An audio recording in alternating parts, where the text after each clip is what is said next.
Welcome है। ये जो हम लोग की नीट की रैंकर की सीरीज चल रही है, उसी में आज हम लोग न्यूटन्स लॉ ऑफ मोशन का क्वेश्चन करने जा रहे हैं। And this question is dedicated to late my father and grandfather. And question is this in front of you. A man in a balloon rising vertically with an acceleration of 4.9 meter per second square releases a stone 2 seconds after the balloon is let go from the ground. The greatest height above the ground reaches by this stone is. अब देखो इसको कैसे करोगे। क्या कह रहा है कि एक बैलून है, ओके। ये balloon 4.9 metre per second square के एक्सेलरेशन से जा रहा है। इसका एक्सेलरेशन दिया हुआ है 4.9 मीटर पर सेकंड स्क्वायर। उसके बाद क्या हो रहा है, 2 सेकंड के बाद इससे एक स्टोन को ड्रॉप किया जाता है।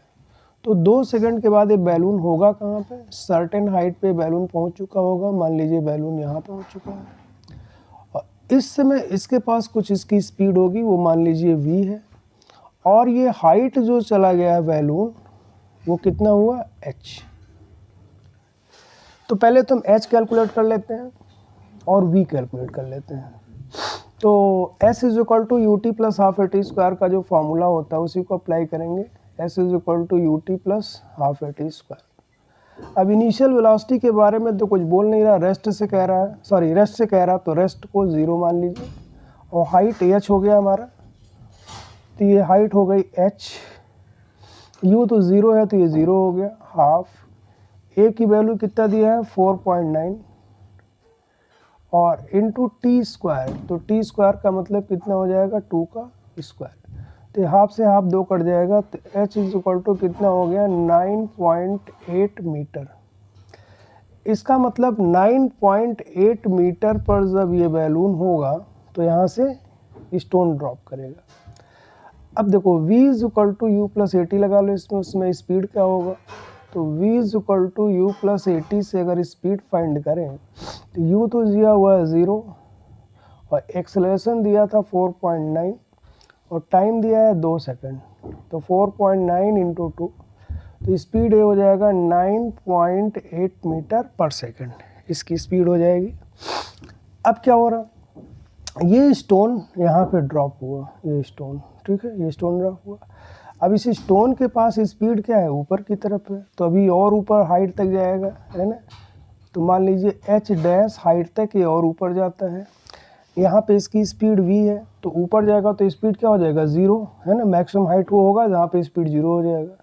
तो अब इसमें हम फार्मूला लगा लेते हैं, v square is equal to u square plus 2as।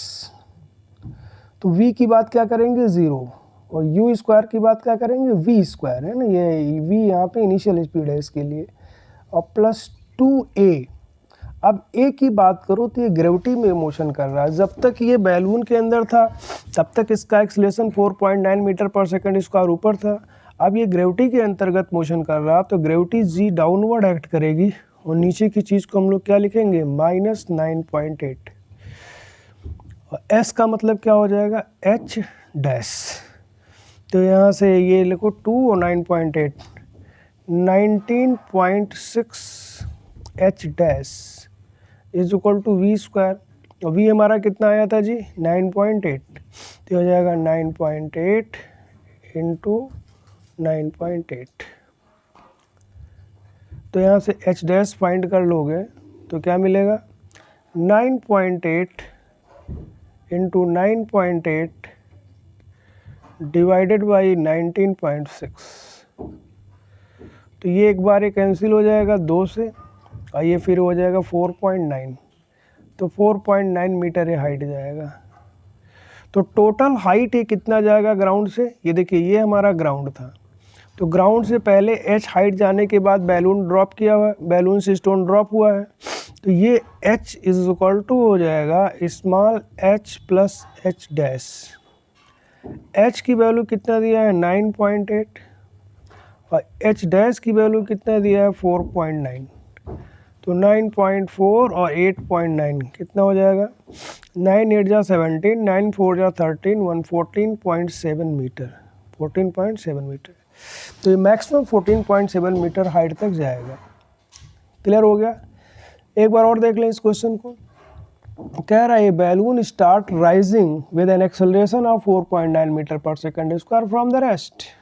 ठीक है, और अगर नहीं भी दिया रहा, रेस्ट कह भी नहीं रहा क्वेश्चन में, तो आप रेस्ट ही मानेंगे क्योंकि इनिशियल स्पीड तो आपको गिवन नहीं है। तो यू को हमने क्या लिख दिया यहाँ पे 0, है ना, यू को क्या लिख दिया 0, तो 0 इंटू टी, ये तो 0 हो गया, प्लस हाफ ए एक्सेलरेशन 4.9 इंटू टी स्क्वायर, तो इससे एच हमें मिल गया 9.8 मीटर।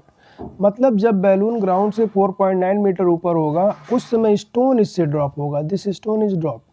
अब ये स्टोन जब ड्रॉप होगा तो उसमें इसके पास कुछ स्पीड होगा, क्योंकि बैलून ए से बी पोजीशन तक 4.9 मीटर पर सेकंड स्क्वायर के एक्सेलरेशन से जा रहा है ना।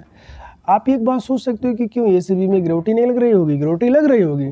ग्रेविटी लगने के बावजूद भी ये balloon 4.9 metre per second square से जा रहा है। ओके, आफ्टर दैट जब ये बी पर ये डिटैच हो गया स्टोन यहाँ से, तो अब ये नीचे आना, तब ये ऊपर जाना शुरू करेगा। क्यों? क्योंकि इस समय इसके पास ऊपर की तरफ स्पीड होगी। हाँ, अब ये बैलून से जब अलग हो गया तो इसके पास केवल ग्रेविटी लग रही है और ग्रेविटी का एक्सेलरेशन डाउनवर्ड होगा, इसलिए इसको हम 9.8 कंसिडर करेंगे। और यहाँ पे साइन कन्वेंशन फॉलो करते हैं, ऊपर की चीज़ प्लस होती है, नीचे की चीज़ माइनस होती है। तो ये जो हमने फार्मूला लगा दिया v square is equal to u square plus 2as, तो v फाइनल स्पीड है, फाइनल माने यहाँ पे ये जब जाएगा तो ये रुक जाएगा यहाँ पे, तो ये v0 v square 2 acceleration minus 9.8 लिखेंगे, डाउनवर्ड है इसलिए ग्रेविटी नीचे लिखेंगे, h डैश, तो h डैश यहाँ से आ गया 4.9 मीटर। तो टोटल हाइट ग्राउंड से जो ये गया स्टोन वो 9.8 plus 4.9 14.6 metre per second. Okay, thank you.